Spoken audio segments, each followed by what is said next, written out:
Pablo Marçal trouxe uma lenda urbana à tona em um debate. E essa lenda urbana, muita gente já falou, pregou ou ensinou sobre ela. Ela se encontra em Marcos capítulo 10. Pablo Marçal cita o que Jesus fala lá, sobre a dificuldade de um rico entrar no reino dos céus, ser semelhante a um camelo entrar pelo fundo de uma agulha.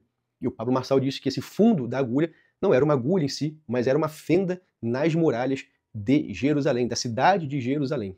E eu tenho aqui 4 materiais que vão falar o contrário, com essa Bíblia aqui, que é a Bíblia cronológica, de estudo, tem o comentário bíblico da Bíblia inteira, do John MacArthur, tem a Bíblia arqueológica e tem a Bíblia Genebra, de 1560, a primeira Bíblia de estudo nesse formato que a gente usa nos dias atuais.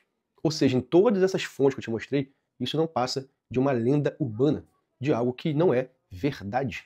Inclusive, esse argumento ou essa interpretação estranha, ela diminui a força do texto de Marcos capítulo 10 e dos textos paralelos que falam desse mesmo assunto.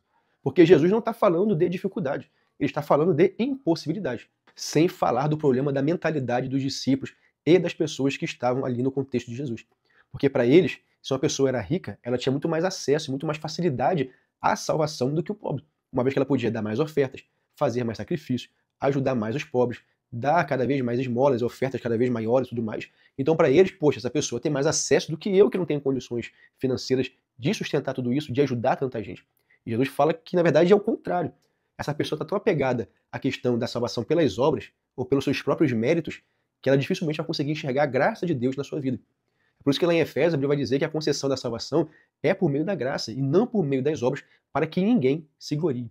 E os discípulos entendem isso muito bem, a ponto deles perguntarem no versículo 26 de Marcos 10. Senhor, então quem pode ser salvo? E aí Jesus responde no versículo seguinte: aquilo que é impossível aos homens é possível para Deus. Ou seja, a salvação para os homens é impossível. Não importa a quantidade de dinheiro que ele tem, ele pode ser bilionário. A salvação não vem por méritos, vem por meio da graça de Deus. Inclusive, é possível que essa história já fosse conhecida porque os persas citavam algo muito próximo disso. Eles falavam sobre impossibilidade, dizendo que um elefante não passava pelo olho, pelo fundo de uma agulha. Então Jesus só contextualizou, porque provavelmente os judeus, ao viverem debaixo do domínio persa no Antigo Testamento, ali, por exemplo, no livro de Esther, eles já conhecessem essa história de impossibilidade usando esses animais grandes. Então Jesus só contextualizou dizendo, falando sobre o camelo no lugar do elefante, porque era o maior animal.